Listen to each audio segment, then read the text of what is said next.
Voy a hablar o definir y también eh, ver su etimología, igual definirla, de algunos conceptos, aunque bueno, son de pocos porque la gran mayoría lo puede definir. Y voy a poner un ejemplo bueno, de la edad moderna, del siglo XVIII, de la Ilustración, dentro del pensamiento alemán, la filosofía, que es muy conocido en el ámbito europeo continental, pero que no es tan conocido en España. Los diferentes tipos de nihilismo. El nihilismo existencial sostiene que la vida carece de significado intrínseco o propósito predeterminado, es decir, que ahí la vida no tiene nada no puede significado ni de la existencia de las cosas, ni de la existencia de los seres humanos, por ejemplo, que es más a lo que se lleva a cabo este pensamiento, este concepto, como el nihilismo moral, niega la existencia de valores objetivos universales, considerándolos construcciones humanas. También es todo, y el nihilismo epistemológico cuestiona la posibilidad de alcanzar conocimiento o verdad absoluta, que también lo cuestiona, que lleva a cabo, que son ambos, los tres están relacionados, aunque hay pensamiento que está más, el pensamiento que está más allá, o que todo lo que tiene de vida, es decir, el nihilismo existencial, no hay, carece de existencia, las cosas no valen para nada, ni a veces tampoco la vida humana, como hablan además muchos de los filósofos, como entre ellos Schopenhauer, Kierkegaard, Nietzsche, que hablan sobre todo del existencialismo y del nihilismo, de ese pesimismo que hay en el ámbito filosófico del siglo XIX, sobre todo más por el romanticismo, que también influye, aunque bueno, es más, sí, bueno, influye el realismo, es decir, la vida, y luego el nihilismo epistemológico son preguntas y cuestiones que hay cosas que no se pueden o carecen de sentido porque no se ven a través de los sentidos, por ejemplo, y la moral es que se niegan, todos los valores han sido creados por los humanos.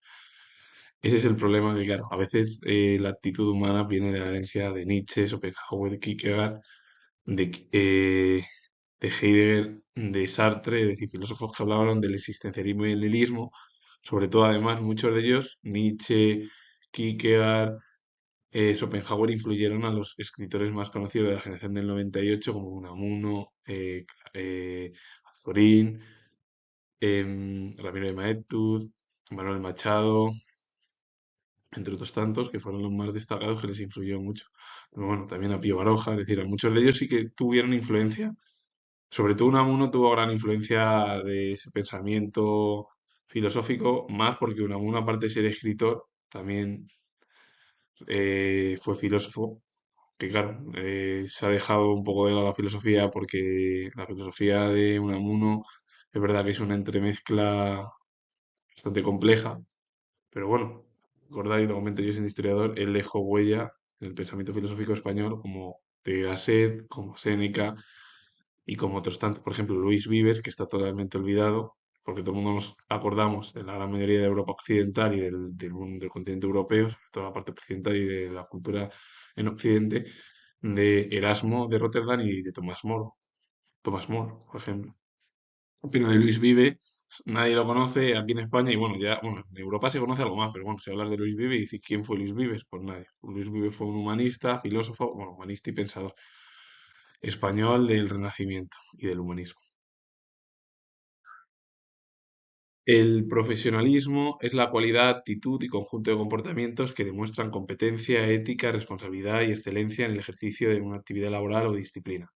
Implica compromiso, pericia y a menudo la obtención de un lucro a través de un trabajo especializado. Su etimología deriva del latín profesio o professionis, a su vez del verbo profiteri, que es declarar, confesar o enseñar, formado por el prefijo pro, que es adelante, y fiteri, que es anunciar o confesar, más el sufijo ismo, que es actividad está relacionado pues, con lo profesional.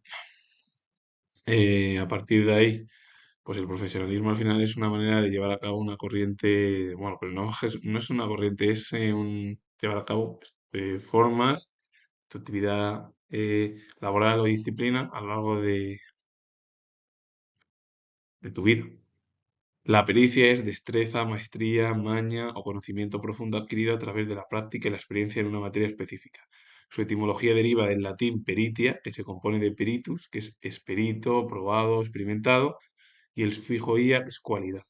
A su vez, peritus proviene de la raíz indoeuropea de per, que es intentar o arriesgar, vinculada a aprender haciendo. Pericia es como tener maña o destreza en algún conocimiento, por ejemplo.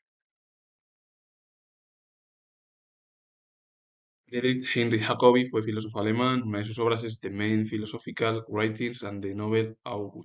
Un hombre que dejó huella en la segunda mitad del siglo XVIII, que predominó sobre todo el siglo de las luces, y a partir de ahí, bueno, pues él, junto con Kant, Voltaire, Rousseau, Montesquieu, bueno, Christian Wolff, aunque Christian Wolff es verdad que fue primero porque nació a finales del siglo XVII, el filósofo alemán, y Christian Wolff influyó mucho en la teoría luego y la filosofía de Kant. Y Kant fue el que influyó posteriormente en los neokantianos, o sí, en neokantianos, es decir, los posteriores al pensamiento de Kant, que era recoger casi las influencias de Kant y darles una pequeña vuelta más en el pensamiento filosófico alemán.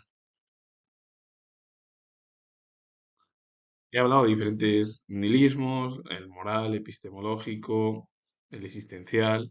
Pues el nihilismo en sí es una postura filosófica que sostiene la ausencia de sentido, propósito, valor intrínseco o verdad objetiva en la existencia. Niega los valores tradicionales, la moral absoluta y la autoridad. Popularizado por el escritor ruso Turgenev y analizado profundamente por el filósofo alemán Nietzsche como la crisis de sentido. Es decir, el nihilismo es negar toda la existencia. Nada existe y todo lo que hay es negativo, como pasa con el existencialismo, todo.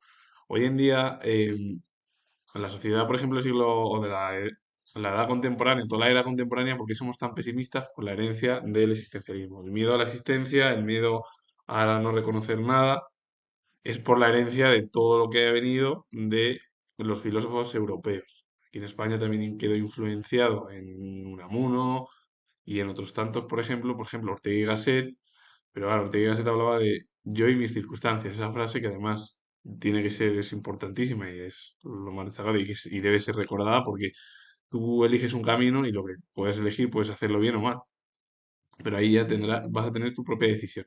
A partir de ahí, lo del nihilismo es casi negar la existencia de toda la realidad que existe, porque cree, como por ejemplo Nietzsche, que la realidad, claro, está tan en quiebra que provoca al final, claro, que es que el siglo XIX es como el fin del mundo o el fin de las eras.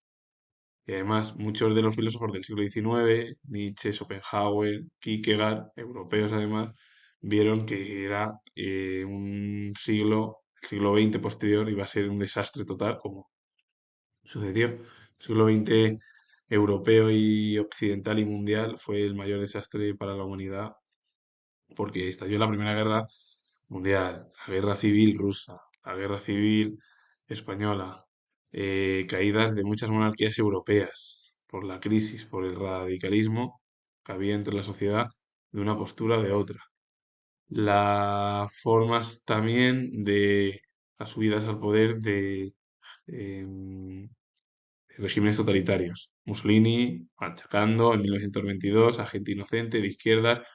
Estuvo 3 años de forma parlamentaria, entre comillas, Mussolini en Italia para 1925, hace 100 años. El año pasado se cumplieron, romper toda la baraja y ponerse el dictador durante 20 años con el apoyo de Víctor Manuel III por el objetivo de evitar un conflicto civil. Es lo que dijo el monarca italiano en su momento. En España, con Primo de Rivera, lo mismo. Alfonso XIII dio el apoyo a Primo de Rivera, a Miguel Primo de Rivera, al padre de José Antonio Primo de Rivera, y para evitar cualquier conflicto. Cayó al final la monarquía como pasó en Italia. Aparte, en Alemania, caída de la monarquía después de la Primera Guerra Mundial, el imperio, crisis, problemas, los años 20, 30, subida al poder de Hitler, con una gran cantidad de problemas, y que iba además, bueno, pues el propio Hitler escalando en las posiciones políticas. Al final impuso más de 10 años un régimen totalitario. Dollfuss en Austria, la Unión de Landshut, por todo el lío que hubo, que al final provocó el mayor desastre. La Guerra Fría y todos los problemas que surgieron en el siglo pasado. Y el nihilismo en Nietzsche veía él el nihilismo como una consecuencia de la muerte de Dios, pérdida de los valores absolutos, distinguía entre el nihilismo pasivo, que es desesperación o vacío, y el nihilismo activo, que es destrucción de viejos valores para crear nuevos, promoviendo el superhombre, que era lo que hablaba él, que había algo por encima, que es lo que promovía. Pero vamos, Nietzsche y todos los filósofos del siglo XIX veían que el siglo XX era la decadencia para el mundo occidental. Con ello finalizo. Comentar que soy historiador y si os ha gustado este vídeo con varios conceptos y el ejemplo en filosofía alemana, darle a like, suscribiros, comentar, repito nuevo que soy historiador y nos vemos en el próximo vídeo.